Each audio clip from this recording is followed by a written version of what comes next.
The chairman of the Securities and Exchange Board of India, UK Sinha, joins the Asian Financial Forum 2012 in Hong Kong. And thanks very much indeed for talking to us from Mumbai.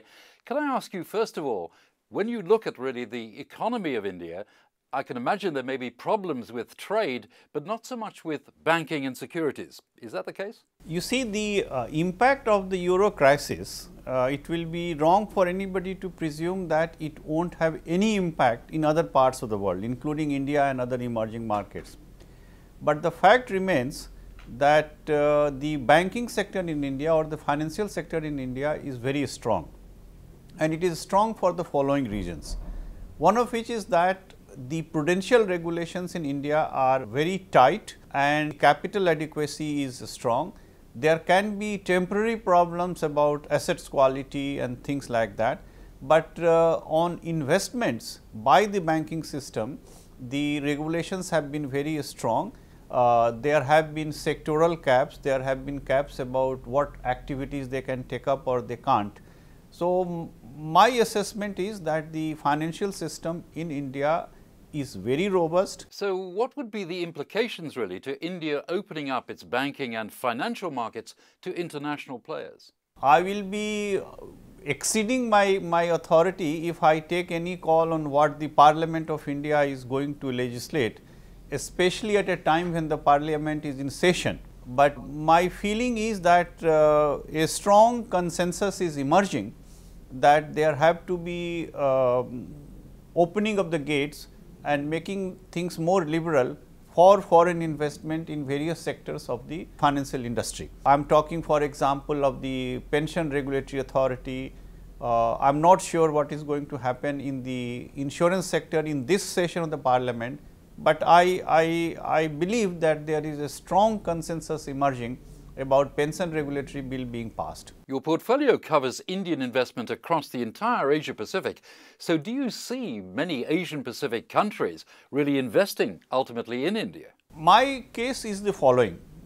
The current multiples at which the companies of India are trading or the index is trading is a very attractive multiple.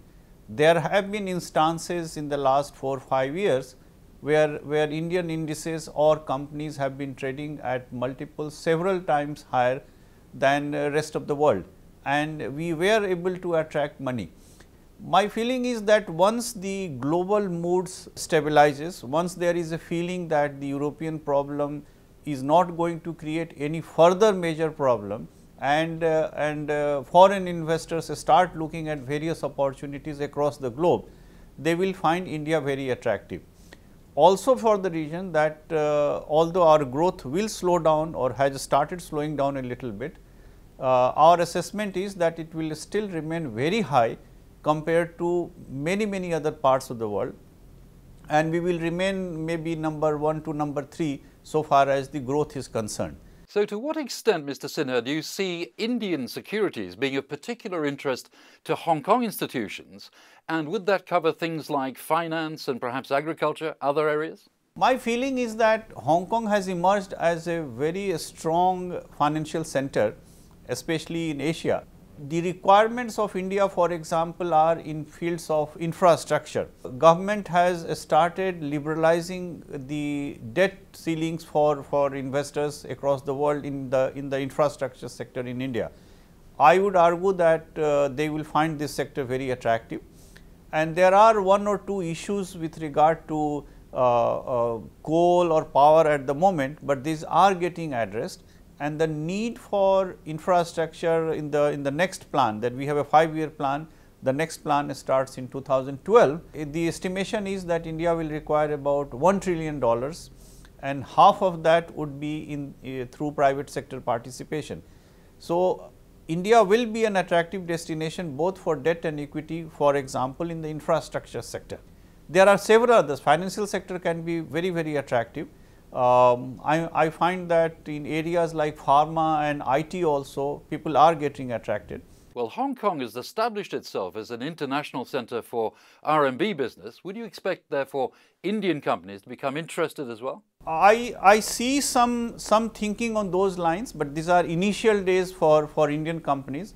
but I would imagine that those companies which have some presence in China, or those companies which have some trade relations in China, they will perhaps be the first ones to start taking advantage of it. Well, in 2011, Hong Kong had some of the biggest initial public offers in the world. So would you think that Indian companies will look at some of those IPOs and maybe start to move into the market themselves? Yes, I think so. I think so, because the Indian companies right now, for quite a few months, because of global developments, the IPO market in India has become silent or stagnant.